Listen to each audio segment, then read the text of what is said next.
안녕하세요. 184의 사이먼입니다. 네, 이번에 비자, 베트남 비자? 진짜 그 종류도 너무 많고 나는 뭐 도착 뭐 헷갈린다 하신 분들 이번에 빡세게 머리에 제대로 이해시켜 주도록 하겠습니다. 네, 먼저 그거 부연 설명도 제가 따로 자료를 만들었기 때문에 아래 이제 보시면 설명글에 제가 따로 PDF 파일로 공유해 놓도록 하겠습니다. 자, 그러면 시작하도록 하겠습니다. 네, 먼저 베트남은 이제 무비자 협정국이죠. 그래서 15일 동안은 이제 저희가 비자 없이 베트남을 왔다 갔다 할 수 있어요. 근데 이제 어떤 경우에 비자가 필요하냐, 그걸 먼저 알아야겠죠. 그래서 이제 15일 이상 체류하신 분들은 이제 비자가 필요하고요. 그 다음에 15일 방문하고 출국, 이제 한국으로 입국한 다음에 한국에 있다가 나 베트남 너무 좋아, 또 가고 싶어 했는데 이제 한 달, 딱 30일이 지나야지만 다시 이제 무비자로 베트남 여행을 할 수가 있어요. 그래서 이제 30일 이내에 다시 재입국을 하고 싶다, 그런 경우에는 비자를 발급받아야 됩니다.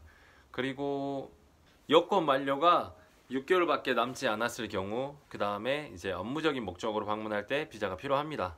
비자 발급 종류를 이야기하기 먼저 앞서서 저희들이 짚고 넘어갈 점이 있어요. 사실 이제 비자 제도라고 이제 검색을 해보시면은 이제 지식백과에 이제 코트라 협회에서 이제 정리해 놓은 비자 종류가 있어요.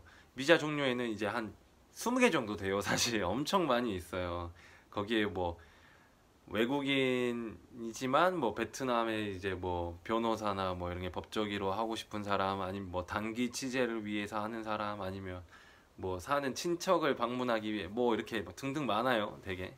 하지만 이제 저희가 이제 주로 하는 거는 이제 상용 비자랑 관광 비자를, 이제 흔히 말하는 거를 이제 저희는 그냥 상용이랑 관광 비자를 이제 비자를 한다. 이제 관광 비자는 이제 말 그대로 정말 관광 비자고, 상용 비자는 이제 업무적인 목적으로 가시는 분들이 받게 되겠죠. 그래서 이제 보면은 이제 기간 같은 경우에는 이제 거의 1개월에서 3개월 정도 1개월에서 3개월 받을 수 있고요. 6개월에서 12개월도 있었는데, 관광 비자는 6개월, 12개월이 없었고요. 그다음에 상용 비자 같은 경우에는 6개월이랑 12개월이 있었죠. 근데 이제 2018년도 8월 13일, 그때 중순 이후로는 이제 발급이 이제 중지돼서 언제 풀릴지 모르겠어요. 그거는 이제 받으시는 분에 따라 이제 받으시고자 하시는 분이 이제 그때 한번 확인해 보셔야 될 것 같아요. 그때. 그래서 이제 그 다음에는 이제 단기랑 복수 비자가 있어요.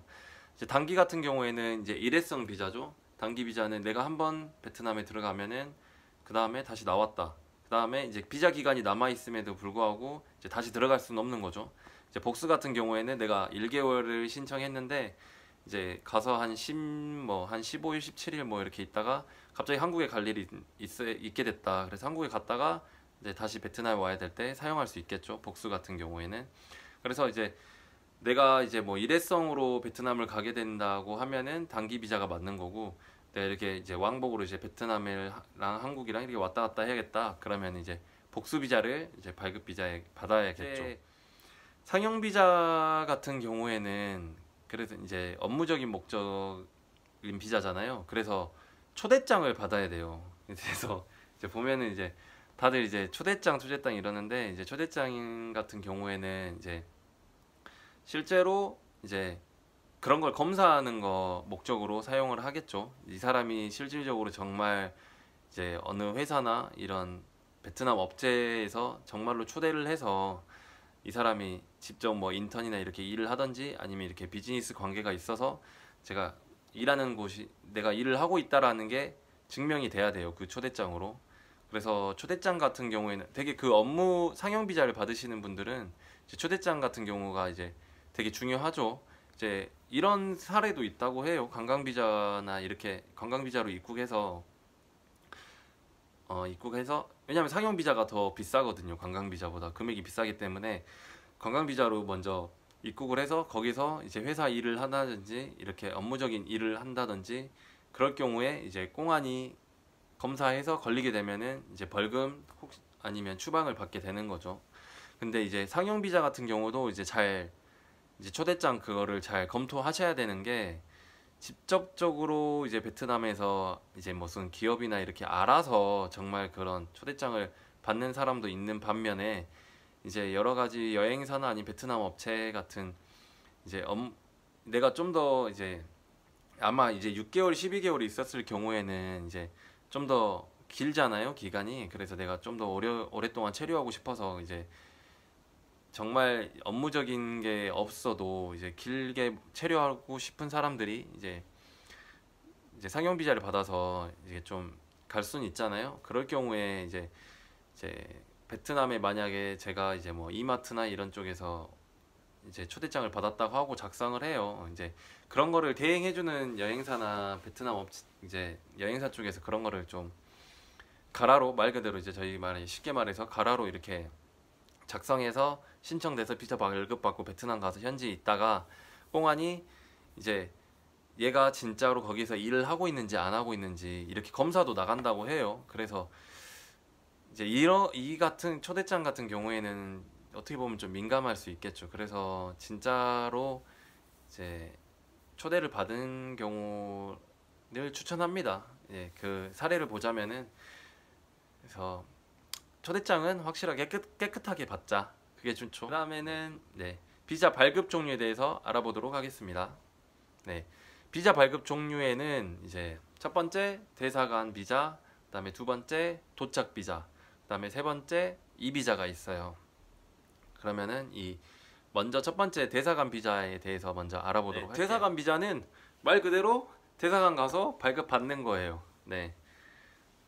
일반적으로 저희가 알고 있는 비자 발급 방법으로 쉽게 생각하시면 돼요. 직접 대사관에 찾아가서 이제 여권을 맡기고 이제 한 3에서 아마 5일 이후 정도 걸릴 거예요. 아마 가서 맡기면은 그 뒤로 이제 어느 일정한 날짜 후에 찾으러 와라. 그러면 이제 발급 받으면 이제 되는 거죠. 지불하고.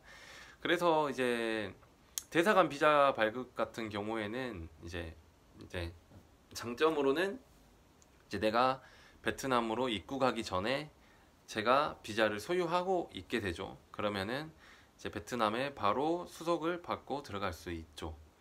이제 단점으로는 이제 뭐 그냥 기본적으로 생각했을 때는 내가 직접 찾아가야 된다. 그리고 오전 12시 12시 이후로는 업무를 잘 받지 않기 때문에 12시 이전을 가야 돼요. 굉장히 오전에 가야 되는데 이제 저희 같은 직장인들 같은 경우에는 솔직히 쉽지 않겠죠. 그 다음에 이제 발급 비용 자체가 거의 한 10만 원 이상 정도 돼요. 정확한 이제 비용 금액은 이제 어딜 찾아봐도 잘 나오지가 않아요. 전화 연결하려고 해도 전화 연결이 이제 거의 바쁘셔서 그런지 어쩌선지 거의 받질 않더라고요. 그래서 이제 사람들이 일반적으로 하는 게 여행사에 대행 서비스를 맡기죠. 그러면은 이제 저희 가지고 있는 여권을 여행사 쪽으로 보내주면은 여행사 이제 분들께서 이제 제 여권을 받고 이제 가서 대신 접수하고 발급 비용 하고 그렇게 해서 다시 제가 이제 여행사에서 보내주면은 제가 받게 되는 거죠. 그러면은 이제 비용도 따로 이제 여행사 쪽에 이제 지불해야 되는 거고요. 소요 기간 같은 경우에도 이제 더 길어지겠죠. 아마도 한 10일 정도 그 정도 생각하셔야 될 것 같아요. 네, 대사관 같은 경우에는 그냥 직접 내가 사정을 받는다. 네. 그리고 좋은 점은 입국 수속할 때 이제 별다른 내가 비자에 대한 걱정 없이 바로 들어갈 수 있다. 네, 그 다음에 이제 도착 비자에 대해서 알아보도록 하겠습니다.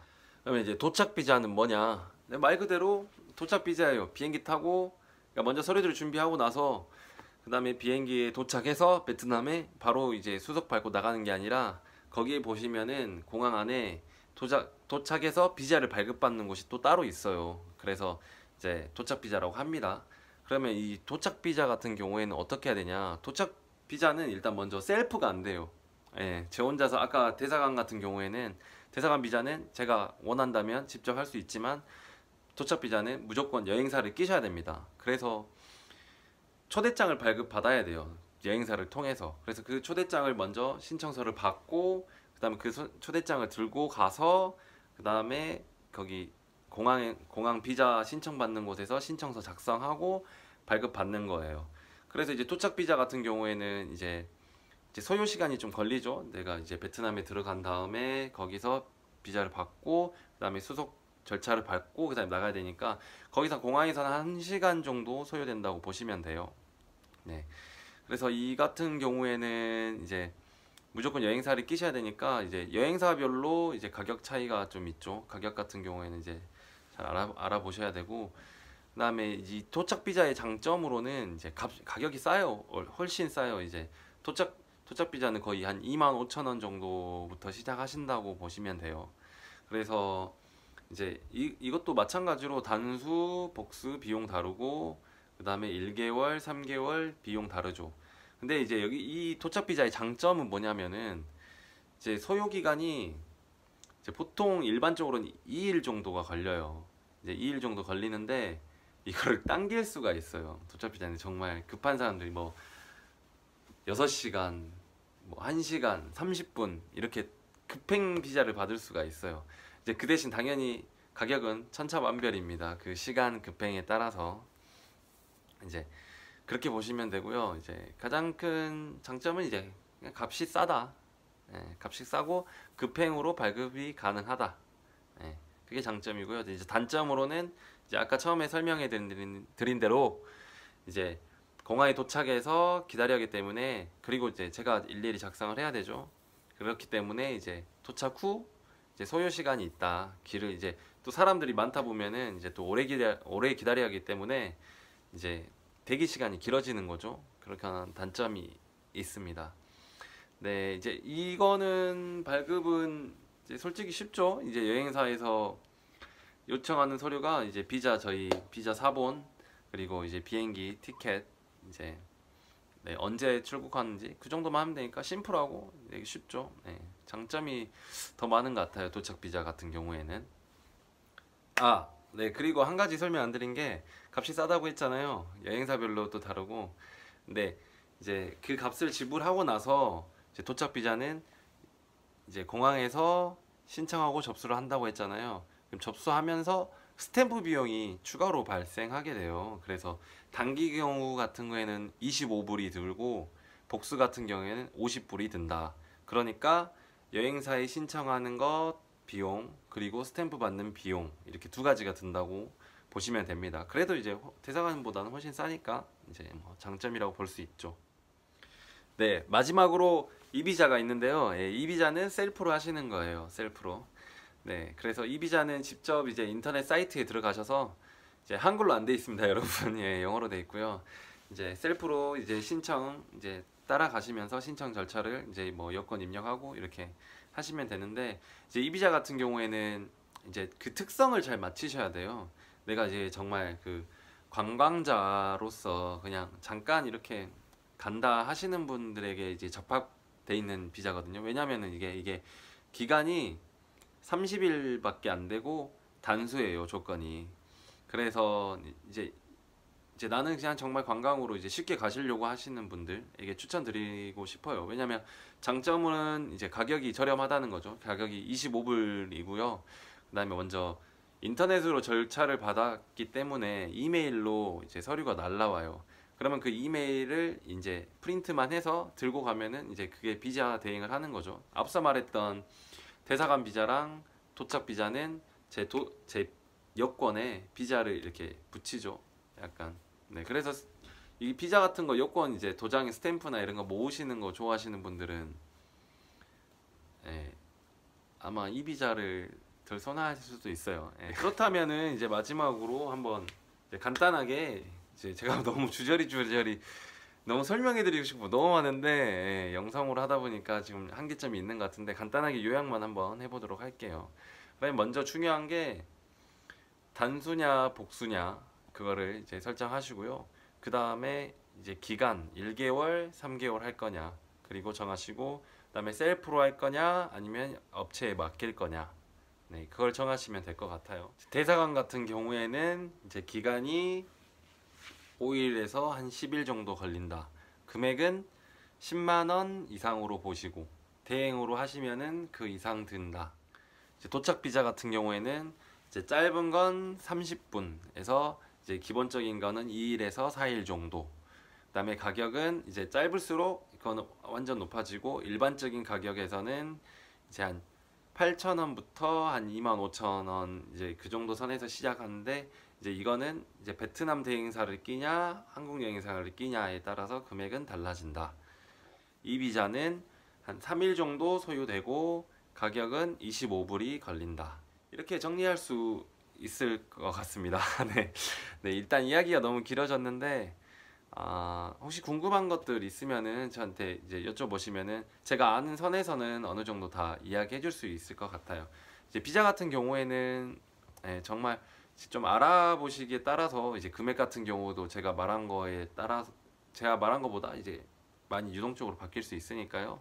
이제 금액 같은 경우에는 이제 조금 더 알아보시는 게 중요할 것 같고 제가 하고 싶은 말은 이제 기간이나 어느 이제 좀 많이 이해해 주셨으면 좋겠어요. 이게 이 비자 도착 비자 대사관 이런 걸 말하는 거구나. 그리고 도착 비자는 이런 걸 말하는 거구나.